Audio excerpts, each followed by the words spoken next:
দেখতেই পাচ্ছেন যে কিভাবে গাছে কিন্তু ফল ধরা সেট হয়ে গেছে, আর প্রচুর পরিমাণে কিন্তু ফুল এসেছিল, আর সেই পরিমাণে ফলও কিন্তু সেট হয়েছে। এখন সময় হচ্ছে এই সমস্ত ফলগুলো আস্তে আস্তে বৃদ্ধি পাবে এবং সঠিক পুষ্টি দান আমাদের করতে হবে, যাতে করে এই সমস্ত পেয়ারাগুলো যেন গাছে টিকে থাকতে পারে, আস্তে আস্তে বৃদ্ধি পেতে পারে, ফলের সাইজ যেন সুন্দর হয়, ফলের কোয়ালিটি যেন সুন্দর হয়, আর এই সমস্ত ফলগুলো যেন আমাদের গাছ থেকে ঝরে না পড়তে পারে। বন্ধুরা, আজকে সেই নিয়ে ভিডিও যে আমরা কি যত্ন পরিচর্যা নেব এই সমস্ত পেয়ারা গাছে, যাতে করে আমাদের এই সমস্ত পেয়ারাগুলো দ্রুততার সঙ্গে যেন বৃদ্ধি পায় এবং সেই পেয়ারা কোয়ালিটি যেন ভালো হতে পারে এবং সুন্দরভাবে যেন ফলটা সেট হতে পারে। বন্ধুরা, পুরো ভিডিওটা দেখতে স্কিপ করবেন না। আপনাদের যে সমস্ত গাছে পেয়ারা ধরেছে সেই সমস্ত গাছে পেয়ারাটাকে টিকিয়ে রাখতে এবং ফলন ভালো করতে অবশ্যই কিন্তু উপকারে আসবে।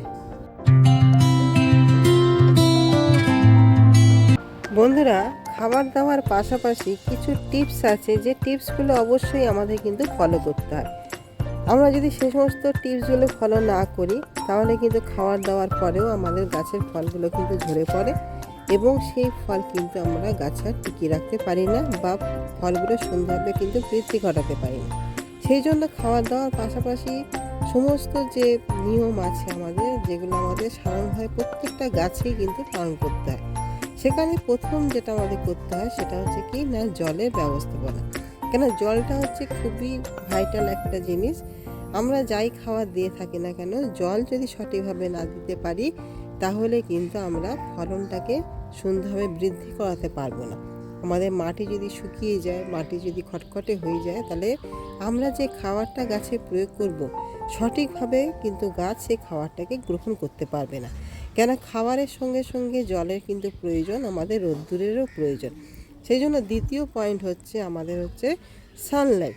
যেরকম আমাদের জলের দরকার, জলের যোগান যেরকম সঠিকভাবে আমাদের দিতে হবে, গাছের মাটি শুকাতে দিলে যেরকম চলবে না, অতিরিক্ত জল দিলেও যেরকম চলবে না, সেই রকম আমাদের সারাদিনের সূর্যালোকেও কিন্তু আমাদের গাছটাকে রাখতে হবে।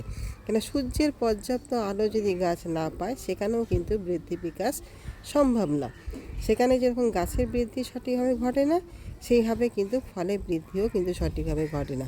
সেজন্য জলের পাশাপাশি আমাদের অন্তত 7 থেকে 8 ঘন্টা সূর্যালোকের পর্যাপ্ত আলো পেতে পারবে সেরকম স্থানে কিন্তু আমাদের গাছগুলোকে রাখতে হবে। এবারে আসা যাক খাবারের ব্যাপারে, যে আমরা এই সময় কি গাছে খাবার দেবো যাতে করে আমাদের ফলগুলো যেন দ্রুততার সঙ্গে বৃদ্ধি পেতে পারে। বন্ধুরা, এখানে যে খাবারটা আমি নিয়েছি সেটা হচ্ছে কি না, আমাদের হচ্ছে হাড় গুঁড়ো আর হচ্ছে শিম চাচা আছে। এটা হচ্ছে শিম চাচা, এটা হচ্ছে হাড় গুঁড়ো, আর এখানে হচ্ছে আমাদের সর্ষে খোলের গুঁড়ো, তার সঙ্গে আমরা নিয়েছি জিঙ্ক এবং পটাশিয়াম সালফেট, যেটা সাদা পটাশ আমাদের। এখানে আপনারা চাইলে লাল পটাশও নিতে পারেন। এই হাড় গুঁড়ো, আপনার শিম চাচা, আর আমাদের সর্ষে খোলের গুঁড়ো, আর এখানে হচ্ছে জিঙ্ক, যেটা জিঙ্ক অফ সালফেট, আর এটা হচ্ছে পটাশিয়াম সালফেট। এই সমস্ত কিছু আমি 1 চামচ করে নিয়েছি, যা আমাদের গাছের বৃদ্ধির পাশাপাশি গাছের ফলটাকে ধরে রাখতে কিন্তু সহায়তা করবে। আর তার সঙ্গে আমরা যেটা নেব সেটা হচ্ছে কম্পোস্ট। আপনারা যে কোনো কম্পোস্ট নিয়ে নিতে পারেন। এখানে আমি নিয়েছি ভার্মি কম্পোস্ট। এই ভার্মি কম্পোস্ট আমি 2 মুঠো পরিমাণে নিয়েছি। আপনাদের যেরকম টব সেই অনুপাতে আপনারা নেবেন। এই জিনিসটা আমরা ভালো করে এর সঙ্গে মিশিয়ে নেব। এর সঙ্গে আমরা সুন্দর করে মিশিয়ে নেব। আমাদের এই যে খাবারটা আমরা দেবো এই মে মাসে, কেন আমাদের পেয়ারা গাছ কিন্তু খেতে খুবই ভালোবাসে, আর বিশেষ করে যখন আমাদের গাছে ফল থাকে তখন তার খাওয়ার যে চাহিদা সেটাও কিন্তু প্রচুর পরিমাণে বেড়ে যায়। আর সেই খাবার যদি আমরা সঠিকভাবে পূরণ না করতে পারি তাহলে ফলের সাইজ যেরকম বড় হবে না, ফলটাও সুন্দরভাবে বৃদ্ধি পাবে না এবং আমাদের গাছটাও কিন্তু কমজোরি হয়ে যাবে। সেই জন্য খাবার কিন্তু আমাদের প্রতি মাসেই দিয়ে যেতে হবে। আমরা অল্প অল্প দেবো, যেরকম আমাদের টব সেই অনুপাতে আমরা অল্প অল্প খাবার দেবো, কিন্তু প্রতি মাসেই কিন্তু আমরা খাবারটাকে প্রয়োগ করব। বন্ধুরা, দেখতে পাচ্ছেন এটা আমার একটা ক্যারেটে রয়েছে, এখানে আমি এইভাবে কিন্তু খাবারটাকে দিয়ে দেবো। আর বন্ধুরা, যখনই গাছে ফল থাকবে, ফুল থাকবে, আপনারা কিন্তু কোনোভাবে গাছের গোড়া সেইভাবে খুশাবেন না। হালকা যদি চেপে যায়, যেহেতু আমাদের মাঝে মাঝে বর্ষা হচ্ছে, আর যখনই বর্ষার বৃষ্টি হয় আমাদের কিন্তু মাটিগুলো চেপে যায়, সেই জন্য হালকাভাবে, খুব হালকাভাবে যাতে শিকড় ক্ষতিগ্রস্ত না হয় সেই রকমভাবে আপনারা গাছের মাটিটাকে হালকা হাতে খুঁচিয়ে নেবেন, নিয়ে এইভাবে কিন্তু সারটাকে দিয়ে দেবেন। আর সার দিয়ে দেওয়ার পরে আপনাদের এর উপর থেকে আমরা হালকা মাটি দিয়ে দেবো, যাতে করে এটা চাপা পড়ে যায়। আর সবসময় যখনই আমরা সার দেবো অল্প পরিমাণে হলেও কিন্তু আমরা গাছে জল দেবো। যদি আমাদের গাছের গোড়া ভিজেও থাকে তাহলেও কিন্তু আমরা অল্প পরিমাণে গাছে জল দেবো।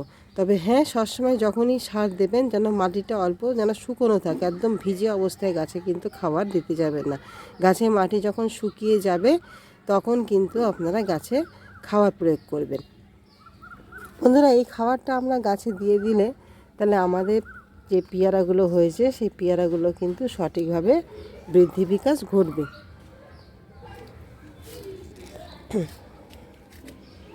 বন্ধুরা, এই সময় আরেকটি জিনিস আমাদের করতে হবে, সেটা হচ্ছে মাইক্রোনিউট্রিয়েন্ট। যেহেতু আমরা খাবারের সঙ্গে কিন্তু কোনো রকম মাইক্রোনিউট্রিয়েন্ট মিশাইনি। যদি আপনাদের কাছে মাইক্রোনিউট্রিয়েন্ট থাকে তাহলে আপনারা মাইক্রোনিউট্রিয়েন্টের যে দানা, জিয়ার দানা, সেই দানা মিশিয়ে গাছে গোড়ায় দিতে পারেন। আর তা না হলে আপনারা উপর থেকেও কিন্তু গাছে স্প্রে করতে পারেন। বন্ধুরা, এখানে এই বায়োভিটা এক্স, এই বায়োভিটা এক্স হচ্ছে সিউড জাতীয় একটা মাইক্রোনিউট্রিয়েন্ট, খুবই ভালো আমাদের কাছে কিন্তু উপকার। আমি এটাই ব্যবহার করি, আর এটা ব্যবহার করে কিন্তু আমি খুব ভালো রেজাল্ট পাই। এখানে এই সিউড জাতীয় মাইক্রোনিউট্রিয়েন্ট ব্যবহার করলে আমাদের ফল ঝরে যাওয়া কিন্তু অনেকটাই নাশ হয়।